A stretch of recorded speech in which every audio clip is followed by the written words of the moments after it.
Welcome back, my fellow mobile gamers. My name is NimbleThor, and this is Fish Island Fishing Paradise, a fishing game just the way I like them, with RPG gameplay elements. Because of course that's what we need, a fishing game mixed with an RPG. I'm loving it. It means we've got tons of different equipment. It means that we've got fish in different rarity tiers and different levels. And of course, we have something called spirit fish, which are these small pets that help us deal more damage to the fish we're trying to catch in this game. And there are lots of fishing games out there on mobile, I know that, but the only game I can think of that even remotely resembles Fish Island is Fishing Strike, but even that doesn't really compare to Fish Island. So enough with the intros. What is it that makes Fish Island so unique? What do we do in this game? Well, we catch fish, of course, by first selecting a type of bait, and you guys can see we have quite a few here, actually. One of them is an auto bait, because of course that exists, but the one I'm gonna use right now is a bronze bait for grade 2 fish. So let's select that. We have 33 of those, so don't worry, we have plenty of them. And let's click this button to catch out our fishing line.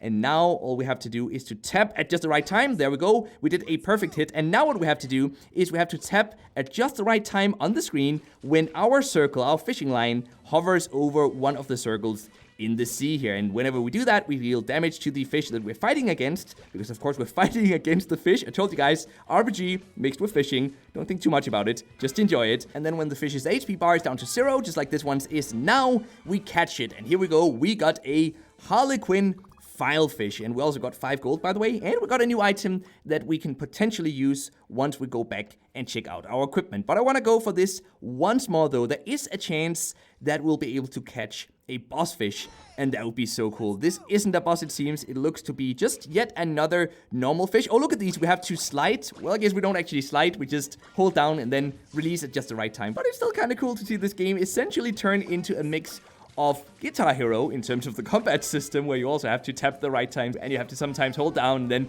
release at just the right time. So I guess this is actually Guitar Hero mixed with an RPG game, mixed with a fishing game. Why haven't anyone done this before? This seemed like a game that was just waiting to happen, honestly. Now, as we slowly catch more and more of these fish, we also complete some of the many quests in this game, and they try so hard to tell an awesome story in this game, and I just don't even care about it. I'm here to catch fish, and hopefully actually catch some big fish. We haven't caught a boss yet. That's something I'm really disappointed about, but this was how we used the auto gameplay feature. So with this gameplay feature, we simply lean back and we watch our hero catch fish automatically. Now, the reason why you might want to use the auto system is if we go in here to our aquarium, where is it? There are too many buttons here. There we go. There it is. The aquarium. You guys can see that we have 3 different aquariums going on right now. And let's head into the still hourglass one and let's look at which types of fish we're actually missing in this one. So if we get this one here, which is a black octopus, if we can catch this one and then put it into this aquarium, we will be able to generate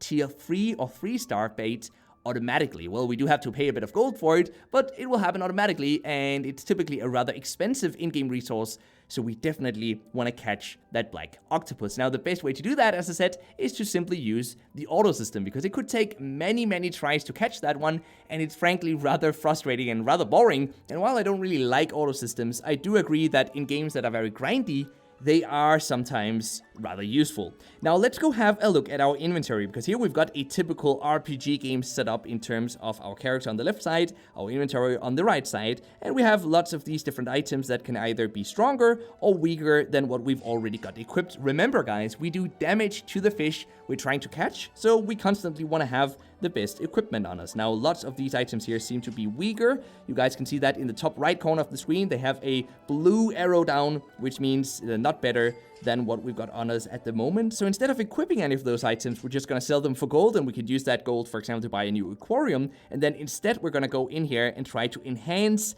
our main weapon, which is, should I say, our main fishing rod, right? So we can use some of these stones here to level it all the way up to level 17, and that's going to cost 38,000 gold.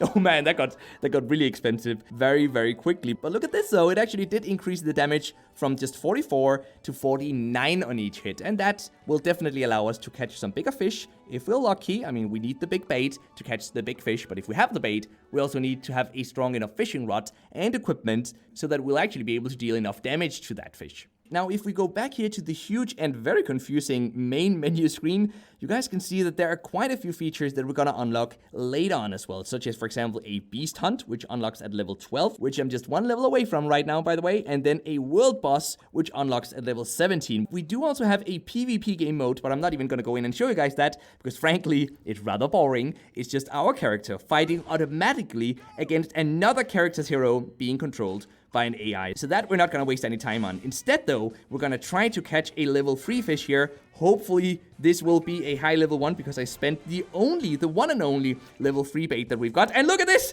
We got the black octopus! Yes! That was the one fish we needed to get, guys.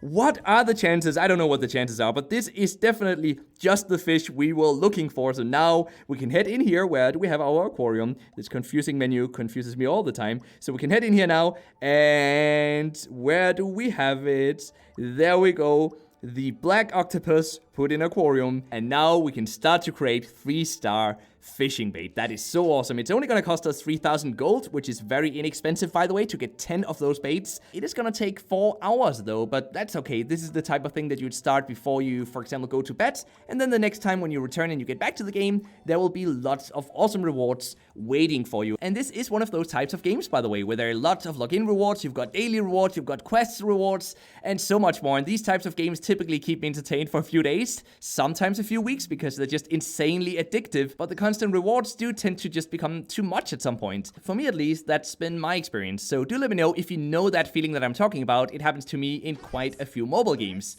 sadly. But I tend to have enjoyed them for a few good weeks, and then I can move on to the next game. Now, when it comes to the monetization of this game, there are lots of in-app purchases that allow us to buy more gems, which can be used to buy better baits, pull new gear and new spirits from the game's gacha system, because yes, of course there's a gacha system, and there's just a ton of one-time in-app purchases for special rewards as well in this game. And all of this, of course, does make the game very pay to progress faster, and it definitely makes the PvP very pay to win. But if you don't mind grinding though, and you just like some casual fishing, you don't actually need any of the in-app purchases to enjoy this game either. So it really comes down to what you expect to get out of this game. And in case you missed it, that was your cue, by the way. Do let me know what you think about this game in the comment section down below this video. So with that said, and those fish now caught, I think it's now time for the mobile gaming news of the day, which is that a follow-up to the Marvel Contest of Champions mobile fighting game has now been announced for 2020 already under the name of Marvel Realm of Champions.